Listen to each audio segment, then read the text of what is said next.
નમસ્કાર દર્શક મિત્રો, હું સોનલ ત્રિવેદી. સંપૂર્ણ ન્યૂઝમાં આપનું સ્વાગત છે. જોઈએ આજના મુખ્ય સમાચાર. થરાદ ખાતે ઓબીસી એકતા મંચના જનતા દરબારમાં અલ્પેશ ઠાકોરની રક્તતુલા. પ્રજાને ન્યાય અપાવવામાં ધારાસભ્ય પરબત પટેલ નિષ્ફળ નીવડ્યા હોવાનો આક્ષેપ. ચંડીસરમાં રાજસ્થાની યુવકને જીવતો સળગાવી દેવાનો હીન પ્રયાસ. પત્નીએ તેની બહેનો સાથે મળી પતિને મોતને ઘાટ ઉતારવાનું કૃત્ય આચર્યું હોવાનો આક્ષેપ.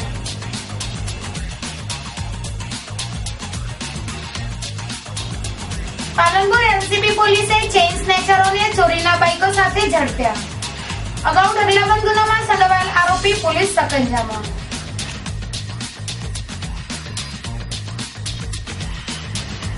વરવાડિયામાં તોફાની કપિરાજનો આતંક. 2 મહિલાઓને ઘાયલ કરનાર કપિરાજને પકડવા વનતંત્રની કવાયત. સંપૂર્ણ ન્યૂઝ આપણી આંગળીના ટેરવે. ઇન્ટરનેટ ઉપર સંપૂર્ણ ન્યૂઝ જોવા લોગિન કરો www.youtube.com/સંપૂર્ણ ન્યૂઝ. જોઈએ સમાચારો વિગતવાર. બનાસકાંઠાના થરાદ ખાતે આજે ઓબીસી એકતા મંચ દ્વારા ઠાકોર નેતા અલ્પેશ ઠાકોરના અધ્યક્ષસ્થાને જનતા દરબાર યોજવામાં આવ્યો હતો, જેમાં સમાજને મદદરૂપ બનવા માટે અલ્પેશ ઠાકોરની રક્તતુલા કરવામાં આવી હતી. ગુજરાતમાં ક્ષત્રિય ઠાકોર સેના દ્વારા છેલ્લા કેટલાય સમયથી રાજવ્યાપી વ્યસન મુક્તિ અભિયાન ચલાવવામાં આવી રહ્યું છે, જેમાં વિવિધ વિસ્તારોમાં જબરજસ્ત પ્રતિસાદ સાંપડ્યો છે. જે બાદ લોકોના પ્રશ્નોનું નિરાકરણ લાવવા અને પ્રજાના મતે ચૂંટાયેલા ધારાસભ્યોની કામગીરીના લેખાજોખા પ્રજા સમક્ષ લાવવા માટે તાલુકા કક્ષાએ જનતા દરબાર યોજવામાં આવી રહ્યા છે, જેમાં આજે થરાદ ખાતે અલ્પેશ ઠાકોરની ઉપસ્થિતિમાં જનતા દરબાર યોજવામાં આવ્યો હતો, જેમાં ગરીબ અને જરૂરિયાતમંદ દર્દીઓને મદદરૂપ બનવા માટે ઓબીસી એકતા મંચ દ્વારા રક્તદાન કેમ્પ થકી અલ્પેશ ઠાકોરની રક્તતુલા કરવામાં આવી હતી. આજના જનતા દરબારમાં ધારાસભ્ય પરબતભાઈ પટેલને હાજર રહેવા આમંત્રણ આપવામાં આવ્યું હોવા છતાં તેઓ ગેરહાજર રહ્યા હતા. જોકે અલ્પેશ ઠાકોરે જનતા દરબારમાં ધારાસભ્ય પરબતભાઈ પટેલના લોક સંપર્કના વખાણ કર્યા હતા, તેમજ લોકોને ન્યાય અપાવવામાં પરબતભાઈ ઉણા ઉતર્યા હોવાનું જણાવ્યું હતું. આ જનતા દરબારમાં રજૂ થયેલા વિવિધ પ્રશ્નોનો ઝડપી ઉકેલ લાવવા પ્રયાસો કરાશે એવું જણાવ્યું હતું. સાથે આ વિસ્તારમાં પીવા તેમજ ખેતી માટે પૂરતા પ્રમાણમાં પાણીની સરકારી હોસ્પિટલમાં વર્ષોથી ખાલી સર્જન પોસ્ટ ભરવા, કોન્ટ્રાક્ટર પ્રથા નાબૂદ કરવા, પૂર અસરગ્રસ્તોને સહાય ચૂકવવા જેવા પ્રશ્નો જનતા દરબારમાં રજૂ થયા હતા. પાલનપુરની જીડી મોદી કોલેજમાં વિદ્યાર્થીઓના પ્રવેશ સમયે લેવામાં આવતી ડિપોઝિટની રકમ છેલ્લા 2-3 વર્ષથી વિદ્યાર્થીઓને પરત કરવામાં ન આવતા વિદ્યાર્થીઓની રકમને લઈને વિદ્યાર્થી સંગઠનો દ્વારા કોલેજ પ્રશાસનને રજૂઆતો કરવામાં આવી હતી અને જરૂર પડે કોલેજ સામે આંદોલન કરવાનો મિજાજ દર્શાવવામાં આવ્યો હતો, જેના કારણે કોલેજ પ્રશાસન દ્વારા વિદ્યાર્થીઓની જમા ડિપોઝિટ પરત કરવાનો નિર્ણય કરાયો છે. પાલનપુરની જીડી મોદી કોલેજમાં 600 થી વધુ વિદ્યાર્થીઓની 3 લાખથી વધુ રકમની ડિપોઝિટ જમા પડી હોય. આ રકમ વિદ્યાર્થીઓને પરત ચૂકવવા માટે એબીવીપી સહિતના વિદ્યાર્થી સંગઠનો દ્વારા કોલેજ સત્તાધીશોને રજૂઆત કરાઈ હતી, જેના પગલે કોલેજ પ્રશાસન દ્વારા વિદ્યાર્થીઓની જમા રકમના નાણાં ચેક દ્વારા પરત કરવાનો નિર્ણય લેવાયો છે અને 10 દિવસમાં વિદ્યાર્થીઓને જમા ડિપોઝિટનું ચૂકવણું કરવામાં આવનાર છે, જેને લઈને કોલેજના વિદ્યાર્થી આલમમાં ખુશીનું મોજું ફરી વળ્યું છે. ગામડેથી અભ્યાસ અર્થે પાલનપુર રોજ અપડાઉન કરતા વિદ્યાર્થીઓને બસનો પાસ મેળવવા માટે એસટી ડેપોમાં જવું પડે છે. શાળા કોલેજોનું સત્ર શરૂ થતાની સાથે જ બધા વિદ્યાર્થીઓ એક સાથે એસટી ડેપો પાલનપુર મુકામે બસના પાસ મેળવતા જતા હોય છે, જેને પોતાનો અભ્યાસનો સમય બગાડીને એસટી ડેપોની પાસબારીએ બસના પાસ મેળવવા આવવું પડે છે. ત્યારે બસ પાસમાં વિદ્યાર્થીઓને મોટી રાહત મળી રહે એ માટે સદભાવના ગ્રુપ અને એસટી નિગમ પાલનપુર દ્વારા એક નવીન પ્રયોગ હાથ ધરાયો છે, જે અંતર્ગત આજરોજ પાલનપુર જીડી મોદી કોલેજમાં આવેલી 9 કોલેજો માટે વિદ્યાર્થી બસના પાસનો કેમ્પ શરૂ કરવામાં આવ્યો છે, જેની આજરોજ શરૂઆતના દિવસે જ કેમ્પસના 780 વિદ્યાર્થીઓએ બસના પાસ સરળતાથી સંકુલની લાઇબ્રેરીમાં મેળવી ખુશીની લાગણી અનુભવી હતી. આગામી સમયમાં વિદ્યાર્થી બસ પાસના કેમ્પ પાલનપુરની તમામ શાળા કોલેજમાં કરવામાં આવશે. આ કાર્યક્રમમાં આજરોજ સદભાવના ગ્રુપના હરેશ ચૌધરી, સાગર જાની, ગુજરાત એસટી બોર્ડના ડિરેક્ટર દિનેશભાઈ એનાવાડિયા, કોલેજના આર્ટ્સ વિભાગના આચાર્ય સંતોષભાઈ ચૌહાણ, સાયન્સ કોમર્સના આચાર્ય યોગેશભાઈ ડબગર હાજર રહેલ. પાલનપુર તાલુકાના ચંડીસર ગામે ધંધાર્થે રહેતા એક રાજસ્થાની યુવકને તેની પત્ની અને સાળીઓ દ્વારા કેરોસીન છાંટીને જીવતો સળગાવી દેવાનો પ્રયાસ કરવાનો કિસ્સો પ્રકાશમાં આવતા ચકચાર મચી છે. બાવમાં યુવક શરીરના ભાગે દાઝી જતા તેને સારવાર અર્થે પાલનપુરની સિવિલ હોસ્પિટલમાં દાખલ કરવામાં આવ્યો છે અને પોલીસે બનાવ અંગે તપાસનો દોર શરૂ કર્યો છે. મૂળ રાજસ્થાનના વતની અર્થે ધંધાથી છેલ્લે 12 વર્ષથી પાલનપુર તાલુકાના ચંડીસર ગામે રહેતો 32 વર્ષીય યુવક સમરથભાઈ લાલાભાઈ પ્રજાપતિ પથ્થર ફિટિંગનું કામ કરીને પરિવારનું ગુજરાન ચલાવે છે. જોકે આ રાજસ્થાની યુવકને તેની પત્ની ધર્મીબેન વચ્ચે અનેકવાર ગૃહ કંકાસ થતો હોય આજે ધર્મીબેન પ્રજાપતિ તેમની મોટી બેન રેખાબેન પ્રજાપતિ અને નાની બેન ઇન્દિરાબેન પ્રજાપતિ સાથે મળીને સમરથભાઈ પ્રજાપતિ ઉપર કેરોસીન છાંટીને દિવાસળી ચાંપી જીવતો સળગાવવાનો પ્રયાસ કર્યો હતો. જોકે આગ લાગવાના કારણે સમર પ્રજાપતિએ બૂમાબૂમ કરતા આજુબાજુથી લોકો દોડી આવ્યા હતા અને સમરથ પ્રજાપતિને બચાવીને તેને તાત્કાલિક સારવાર અર્થે પાલનપુરની સિવિલ હોસ્પિટલમાં ખસેડાયો હતો, જ્યાં તેની સારવાર હાથ ધરવામાં આવી છે. આ મામલે પોલીસે બનાવની તપાસ હાથ ધરી છે. આમ ચંડીસરમાં એક પત્ની દ્વારા તેની બહેનોની મદદથી પોતાના પતિને જીવતો સળગાવી દેવાની કોશિશ કરાતા ચકચાર મચી જવા પામી છે. મારા નાનો ભાઈ છે હાલ અંદર બોલ્યો એટલે અમને અઠવાડિયાથી ઝઘડો ચાલતો જ હતો. ઝઘડો ચાલતો તો પોલીસ કેસ કરી આવે, બીજો કરી આ ભાઈ એમને ઘેર ખાલી જવાબ લેવા ગયું કે આ મેટેલ આપણે ઘરની છે બધું પટાવે કાઢો. એટલે આ ભાઈને ઘેર જેમ છું બધી કેરોસીન નાખીને એને બહાર હરગાવી દીધી. એટલે બળતો બળતો મારા ઘેર આવો એટલે મેં સીધા એને દવાખાને લઈ લીધું. કોને સળગાવ્યા તું? કોને સળગાવ્યા? સગાવી અને 2 હારીઓ હતી ને અમારા નાનો ભાઈ તો ને એમને ઘેરથી હતું. આ 4 મોણ જોતા ભાઈ મૂળ ક્યાં તમે? રાજસ્થાનના મૂળ વતન સ્વરૂપભાઈ નાનરવાડાનું ગામ સિવિલ ડિસ્ટ્રિક્ટ. હાલ ક્યાં રહો? હાલ ચંડીસર રહ્યો. કેટલા વર્ષથી રહો? ચંડીસર લગભગ મને 12-13 વર્ષ થઈ ગયા. પોલીસ ફરિયાદ કરી? પોલીસ ફરિયાદ કરી. ક્યાં આગળ? આપણે યસ કરી.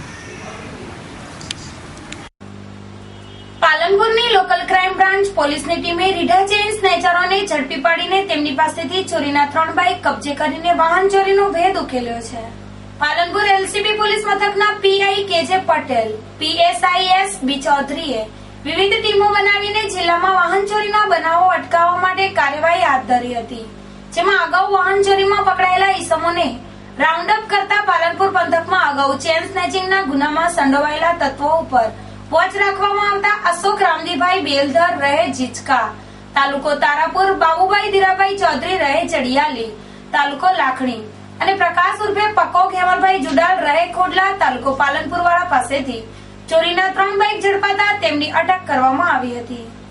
જોકે એલસીબીના હાથે ઝડપાયેલ ખોડલાનો પ્રકાશ ખેમર ચૌધરી બહારથી માણસો બોલાવીને ચેઇન સ્નેચિંગના ગુનાઓ કરાવતો હોય એલસીબી પોલીસ દ્વારા અગાઉ તેને ઝડપી પાડવામાં આવતા તેને ચેઇન સ્નેચિંગ તેમજ બાઇક ચોરીના 17 ગુનાની કબૂલાત કરી હતી.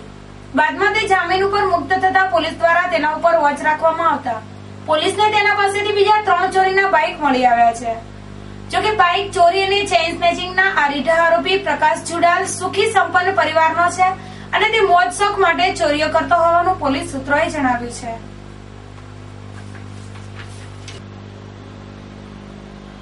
બનાસકાંઠામાં ધાનેરા શહેરની શોભામાં વધારો કરતા સ્વર્ણમ કળશને અજાણ્યા તત્વો દ્વારા શરાબની બોટલોથી સજાવી દેવાનું કૃત્ય આચરવામાં આવતા ચકચાર મચી જવા પામી છે. ધાનેરાના જૂના બસ સ્ટેન્ડ વિસ્તારમાં 7 વર્ષ પહેલા નગરપાલિકા દ્વારા દબાણો હટાવીને સ્વર્ણમ કળશ પ્રસ્થાપિત કરવામાં આવ્યો હતો. જોકે શહેરની શોભામાં અભિવૃદ્ધિ કરવાના આશયથી સ્વર્ણમ કળશની સ્થાપના કરાઈ હતી, ત્યારે કેટલાક ટીખળખોર તત્વોએ શહેરની શોભાને ખંડિત કરવા માટે સ્વર્ણમ કળશને ફરતે વિદેશી દારૂની ખાલી બોટલો ગોઠવી દેતા ચકચાર મચી જવા પામી છે. જોકે શહેરની શોભામાં અભિવૃદ્ધિ કરતા આ કળશની દરકાર લેવાય તે અતિ જરૂરી છે. બનાસકાંઠા જિલ્લાના પાલનપુર ખાતે વિદ્યા મંદિર ટ્રસ્ટ સંચાલિત શ્રીમતી સુશીલાબેન ડી પરીખ મ્યુઝિયમ ખાતે યુવાન ફોટોગ્રાફર શ્રી ડોક્ટર દર્શન શાહની સુંદર તસવીરોના પ્રદર્શનને ગુજરાત રાજ્ય પ્રેસ અકાદમીના સચિવ શ્રી પુલકભાઈ ત્રિવેદીના હસ્તે ખુલ્લું મૂકવામાં આવ્યું હતું. આ પ્રદર્શનમાં કાશ્મીરના વિવિધ વિસ્તારો અને સૂર્યોદય તથા સૂર્યાસ્ત સમયના અત્યંત સુંદર ફોટોગ્રાફ્સ મૂકવામાં આવ્યા છે, જેમાં લેહ વિસ્તારના પ્રખ્યાત લેહ મહોત્સવ, ડાલ સરોવર, બૌદ્ધિસ્ટ લામાઓ તથા તેમના ધર્મસ્થાનો વિશે અને પૃથ્વી ઉપરના સ્વર્ગ ગણાતા કાશ્મીર વિસ્તારમાં વાતાવરણમાં થતા અણધાર્યા ફેરફારોની આબેહૂબ ઝાંખી દર્શાવતું આ પ્રદર્શન લોકો રસપૂર્વક નિહાળે છે. આ પ્રસંગે ગુજરાત પ્રેસ અકાદમીના સચિવ શ્રી પુલક ત્રિવેદીએ જણાવ્યું કે કાશ્મીરની મનમોહક સુંદરતા વિશેનું આ પ્રદર્શન પ્રવાસ રસિકો અને યુવાનોને પ્રેરણાદાયક નીવડશે. તેમણે કહ્યું કે ડોક્ટર દર્શનભાઈ શાહે ફોટોગ્રાફીના પોતાના શોખ અને વિશિષ્ટ આવડતથી સરસ ફોટોગ્રાફી કરીને કાશ્મીરની અત્યંત સુંદર તસવીરો લીધી છે, જે અભિનંદનને પાત્ર છે. શ્રી ત્રિવેદીએ જણાવ્યું કે પ્રવાસના શોખીનોએ કોઈ સ્થાન કે વસ્તુને જોવાની નવી દ્રષ્ટિ કેળવવાથી પ્રવાસ વધુ આનંદદાયક બને છે. આ પ્રદર્શન કાશ્મીરના ના નામથી યોજાઈ રહ્યું છે. આ ત્રિદિવસીય પ્રદર્શન તારીખ 20 જૂન સુધી સવારે 9 થી 12 અને બપોરે 2 થી સાંજે 7 વાગ્યા સુધી ખુલ્લું રહેશે. ફોટોગ્રાફીના શોખીનો અને આજના યુવાનો માટે આ પ્રદર્શન આનંદદાયક અને ઉપયોગી બની રહેશે. આ પ્રસંગે વિદ્યા મંદિર કેમ્પસના કાર્યકારી નિયામક શ્રી હસમુખભાઈ મોદી, ડોક્ટર નરેશ શાહ, ડોક્ટર દર્શન શાહ, શ્રીમતી અનિલાબેન શાહ, પ્રખ્યાત ફોટોગ્રાફર શ્રી અજમતભાઈ સૈયદ, પ્રખ્યાત કોલમિસ્ટર શ્રી સંજીવ થોરાટ અને સારી સંખ્યામાં લોકો તથા વિદ્યાર્થીઓ ઉપસ્થિત રહ્યા હતા. વડગામ તાલુકાના વરવાડિયા ગામે એક તોફાની કબીરાજે ગામમાં છેલ્લા 3 દિવસથી આતંક મચાવીને 2 મહિલાઓ પર હુમલો કરતા ગામમાં ભયનો માહોલ છવાયો છે. ત્યારે વનતંત્રની ટીમ દ્વારા તોફાની વાનરને પકડી પાડવાના ચક્રો ગતિમાન કરાયા છે. વડગામના વરવાડિયા ગામે તારીખ 16/6/2016 ના રોજ એક જંગલી વાનર ગામમાં આતંક મચાવવાનું શરૂ કર્યું છે. તોફાને ચડેલા આ વાનરે ગામમાં લોકો પર હુમલા કરવાનું શરૂ કર્યું છે, જેમાં 46 વર્ષીય કુસુમબેન શેર મોહમ્મદ ફકીર અને હૈદર બીબી કારેખાન નામની 2 મહિલાઓ પર હુમલો કરી તેમને શરીરના ભાગે ઈજાઓ પહોંચાડતા આ બંને મહિલાઓને સારવાર અર્થે ખસેડવાની ફરજ પડી છે. જોકે વરવાડિયામાં 3 દિવસથી એક વાનરે તોફાન મચાવતા લોકો મકાન બહાર નીકળતા ડર અનુભવી રહ્યા છે, જેના કારણે ગામમાં કર્ફ્યુ લદાયો હોય તેવો માહોલ છવાયો છે. ગામમાં કપિરાજના આતંક મામલે વનતંત્રને જાણ કરવામાં આવતા વનકર્મીઓની ટીમ વરવાડિયામાં દોડી આવી હતી, જ્યાં તોફાની કપિરાજને પકડવાની કવાયત આદરી છે. ફરી એક નજર આજના મુખ્ય સમાચાર ઉપર. થરાદ ખાતે ઓબીસી એકતા મંચના જનતા દરબારમાં અલ્પેશ ઠાકોરની રક્ત તુલા. પ્રજાને ન્યાય અપાવવામાં ધારાસભ્ય પરબત પટેલ નિષ્ફળ નીવડ્યા હોવાનો આક્ષેપ. ચંડીસરમાં રાજસ્થાની યુવકને જીવતો સળગાવી દેવાનો હીન પ્રયાસ. પત્નીએ તેની બહેનો સાથે મળી પતિને મોતને ઘાટ ઉતારવાનું કૃત્ય આચર્યું હોવાનો આક્ષેપ.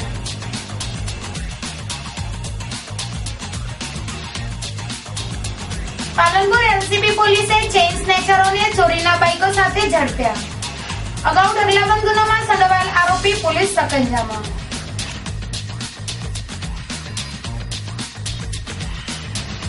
વરવાડિયામાં તોફાની કપિરાજનો આતંક. 2 મહિલાઓને ઘાયલ કરનાર કપિરાજને પકડવા વનતંત્રની કવાયત.